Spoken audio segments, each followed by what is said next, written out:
ရိုးရိုးပါရမီရဥပမာဆိုရင်ဒါနကိုရိုးရိုးပါရမီဖြည့်မယ်ဆိုလို့ရှိရင်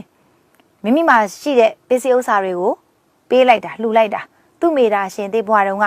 ပိုင်ဆိုင်မှန်မှုမှန်သမျှကိုရောင်တွေနဲ့ထည့်ထားတာတွေအားလုံးကိုပေးလှူလိုက်တာဒါဒီရိုးရိုးဒါနပါရမီနောက်ဥပပါရမီကမိမိရဲ့ခန္ဓာကိုယ်ခြေလက်အင်္ဂါအစိတ်ပိုင်းတွေသွေးတွေသားတွေကိုဒါတွေကိုပေးလှူတာဒါဒီ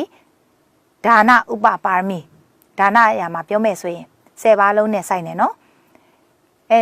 ဒီကနေ့ခေတ်မှာဆိုရင်သွေးလှူတာဒီဥပပါရမီဖြစ်ပါတယ်ဒါနဥပပါရမီမျက်ကြည်လွှာလှူတာဒါနဥပပါရမီဖြစ်ပါတယ်ကြောက်ကပ်လှူတာဒါဒီဒါနဥပပါရမီဖြစ်ပါတယ်နောက်ပရမတ္ထပါရမီပါတယ်လဲရှင်ပရမတ္ထပါရမီကအသက်ပင်လျင်သေပါစေဆိုပြီးတော့မှအသက်ကိုပင်လျင်မငဲ့ကွက်ပဲနဲ့ပြုတဲ့ပါရမီဒီပရမတ္ထပါရမီဖြစ်ပါတယ်တဲ့